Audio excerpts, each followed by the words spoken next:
For our second segment, we're going to talk about the local beings. I mean, we just started talking about them, but let's dive in further on who these different beings that were born here or created here, or maybe come from different parts of the universe but have a special mission here on the planet. So here in this segment, which is the local beings of the planet, we turn our gaze homeward to the spiritual family that shares our world. Midwayers, angels, and unseen planetary guardians work quietly among us, maintaining the delicate balance between the visible and invisible. Together we'll ask, how do these local beings influence humanity's progress, and how can we become more aware of their presence in our daily lives? From what we're talking about, Susan, there's different beings, different qualities, different purposes. So what can you tell us about the local beings and of this earth? And I mean, we can consider ourselves local beings, or originating here, but who are the beings that live or interact in our world?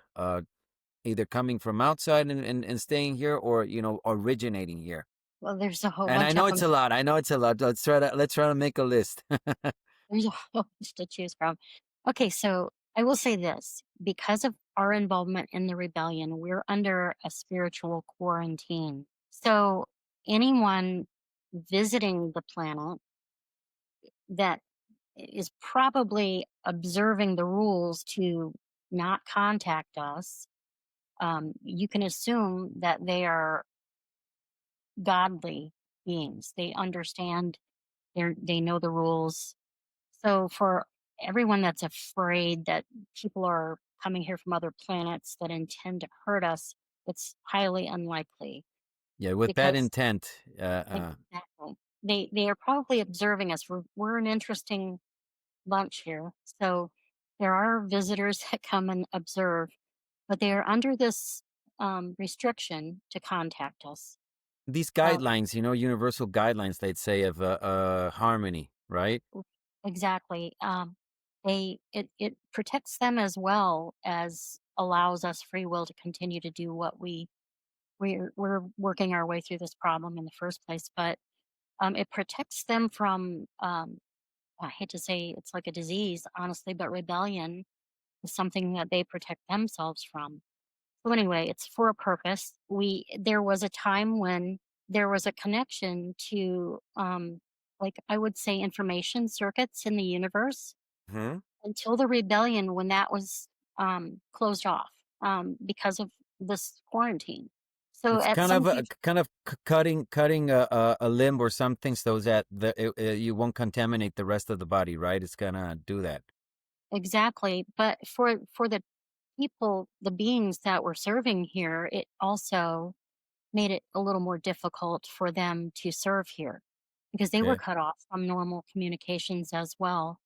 And that was the case of Adam and Eve. They came here to be biologic uplifters. Okay, biologic uplifters. This is interesting. So let me just make a small clarification here. So what you're stating is that as a part of the progression of this world, you have uh, animal origin beings that evolved from that animal origin to eventually a state, where they can worship God and have spirit receptivity, and then different spirits start to indwell, and that's when we start evolving from just material to spiritual. And this is where you have, what are they called? What are you just called, the Adam and Eve?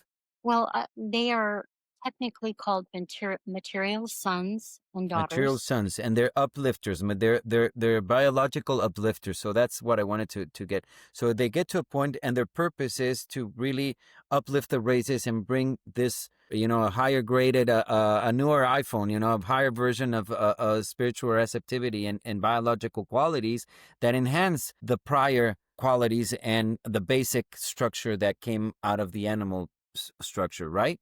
Just in a That's nutshell, so that people kind of understand what we're talking about, right? That's true, and that's normal for all worlds for them, a pair of husband and wife, Adam and Eve, to come to a world at just the right time when the life carriers say that the evolutionary races have reached their apex. Basically, they can't evolve any further Yeah, without. naturally evolved. It has to be enhanced now with the extraterrestrial. And this is, I mean, look at the stories that we hear, and everybody has a story that yes, we came from the stars. There was something planted here, and that there was, and you look at this information that we're sharing, and it's all in there. It's more scientific, and you kind of say, this is kind of weird. But if you actually look at the ancient text, it's written all over. Exactly. It's really true. And I know for the people that read the Bible, they say no, Adam and Eve were the first people because that's really where our recorded history begins. But that we have at least now. And but if you read carefully, you'll see that one of their sons, Cain, who slew his brother Abel, Yeah, went into the land of Nod and married someone from there. So they're the yeah, first people. Then where did those people come from? That was one of my original questions that led me to search a little deeper. And I thought, well, who are they? Yeah, exactly. so we know that there were other races, other peoples from before. So Adam and Eve came.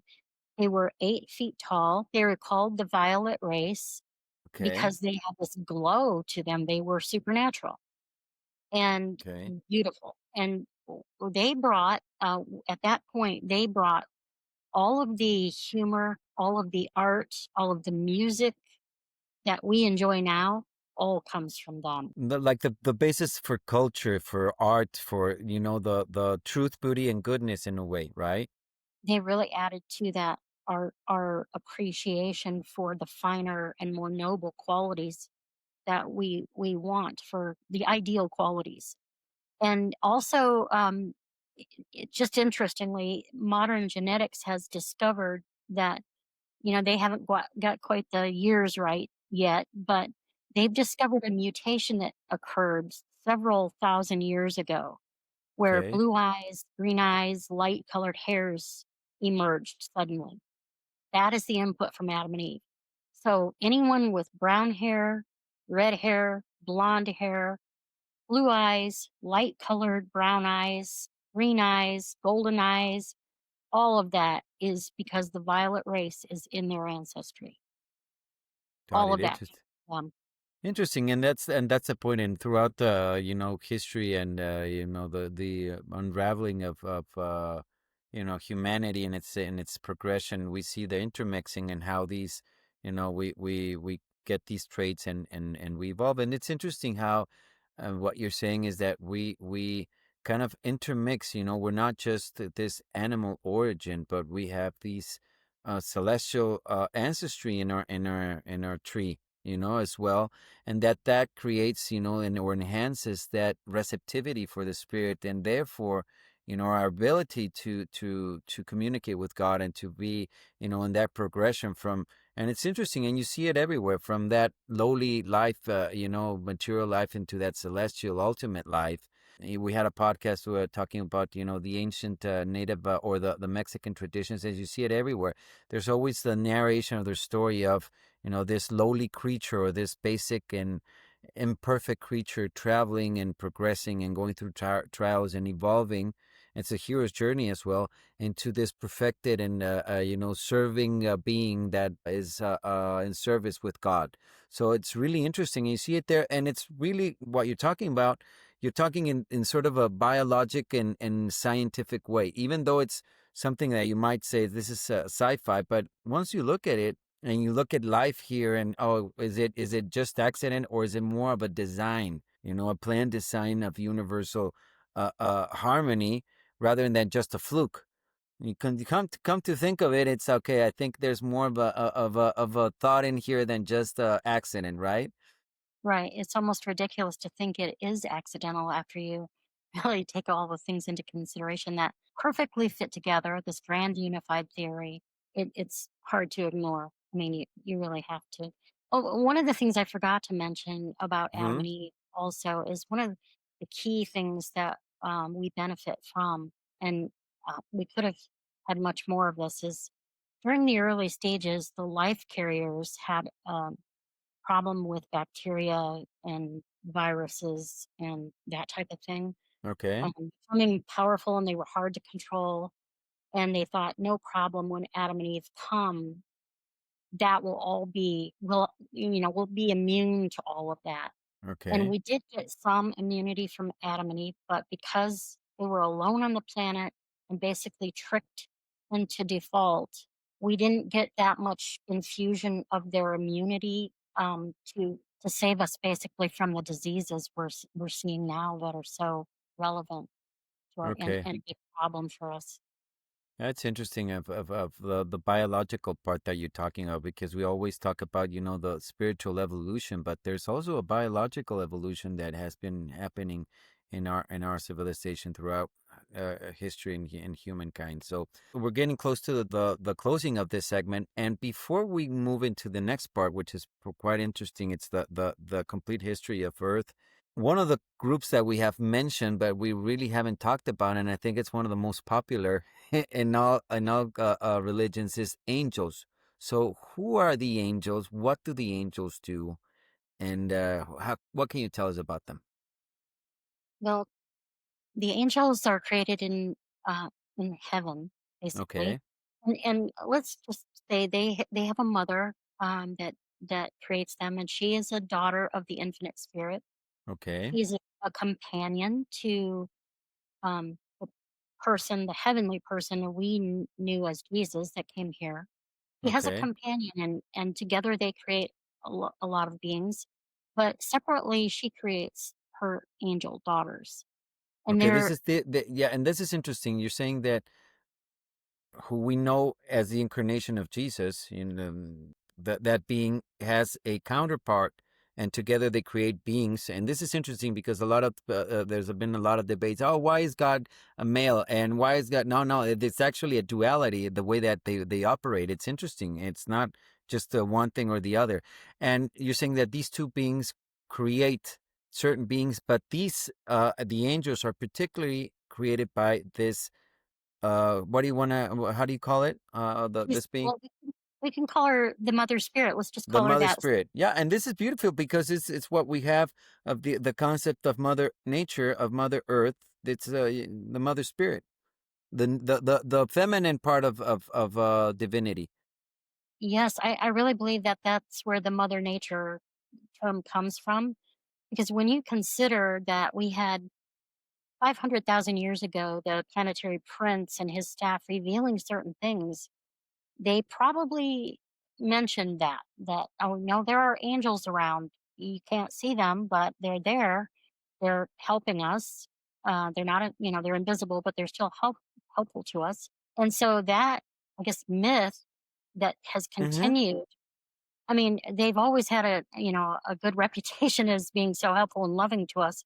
Yeah, That myth has continued, and everyone loves the idea of an angel. I mean, it's yeah. just And part of that, and our. that, and yeah, exactly. The angels, I mean, are everywhere, and you see them in all religions. So what's their job, and what when they got here, what do they do? What do the angels do really? And I think there's different types of angels, right? There are different types of angels. They we have a more local angel that is created by our mother spirit that stays here, but that's another interesting point too. At some time in the ages of light and life, eh, you'll see that some of those angels actually ascend with us to paradise and become part of an eternal team. And so Okay, angels that are guardian angels that actually serve beings and guard them and protect them. And then there are angels that are doing certain things to move our progress forward, for our civilization. And the master seraphim, we're called seraphim angels, actually are in groups that work on specific things. And certain humans have causes that they're passionate about. They might actually be used to help along a certain task that the master seraphim are trying to okay. accomplish. So they're Um, like helpers. They're assigned to people in certain tasks. well, Is what you're saying? people actually by their interests and their own specific interests and causes and passions might fit into a particular group task that the seraphim are accomplishing. So yeah, they Okay. do choose those that can be helpful to accomplish their goals. But we also have Sanibim and cherubim. People have heard of cherubim before. Yeah. They're Yeah. the assistants to the seraphim that guard us. They take the notes. They Okay. keep track when, Yeah, it's a funny seraphim because can. you see, like they're the like the portray as little angels that are always, behind in the Renaissance paintings, always, on the clouds and kind of just being there, taking notes of what's happening, right? They're helpers, and you All have right. to, assume that the seraphim take a break. They work in shifts, so there's always one on duty, but one off of duty, resting and doing their recreation or doing whatever they need to do or want to do. So we're a full time job around here. So whenever there's a guardian angel guarding someone, there's a pair, and there's always one on duty and one off duty, and if there's something going on, there's always a cherubim or stanobim that are helpful, that are Th- helping. And this is interesting because you usually think of, the angels and the celestial beings, and you see them these as these, ultimate and just awe-inspiring beings that just are there and you just contemplate. But they do have jobs, and you're saying, the dynamics that they do have shifts and they have their recreation. So just from this conversation, I'm assuming that they're more like us, that we go and we do our job and we crunch the numbers and we do what we have to do, but then we have our breaks and we have a vacation and we kind of, recoup. So it's interesting because there you're giving me the characteristics or the personalities or, the qualities of these beings, and you're making them so relatable, not just these off, crazy stuff from heaven, I like it. They are relatable, and it's kind of cute that you say, we're off crunching the numbers. They don't crunch the numbers. They're mathematical prodigies, remember, because they know the number Yes. on our head even without counting. They just know. So that's pretty cool. But they enjoy our humor as long as we're not making fun of each other. They enjoy our humor, they enjoy our music, and they have a lot of emotions that they share with us. They have empathy toward us, and they really do love us. So that's kind of cool that we know that they're close by and they're looking out for us as well.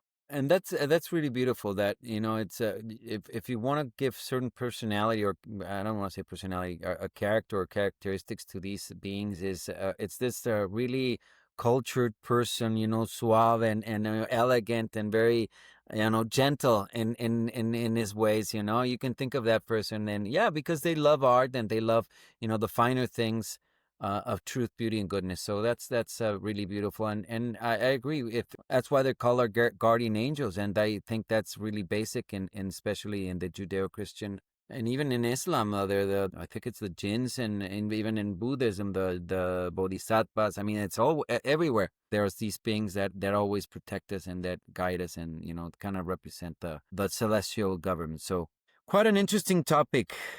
Yes, what you were going to say, a final remark on this segment?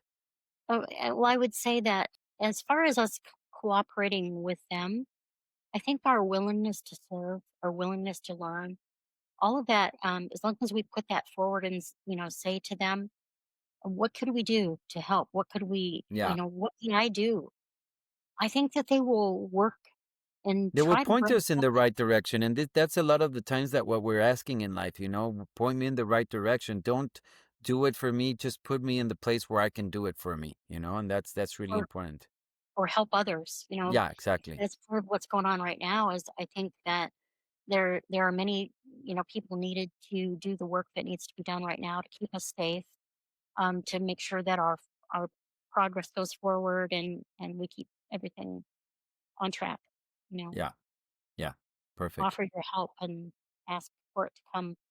The Yeah. And, angels. and in the end, as we can see, all the jobs and different positions that these beings have is really serving and helping us and other beings. So in the end, that's really our job as well, to help and serve others. So it's Right. one happy universal family, right? Yeah.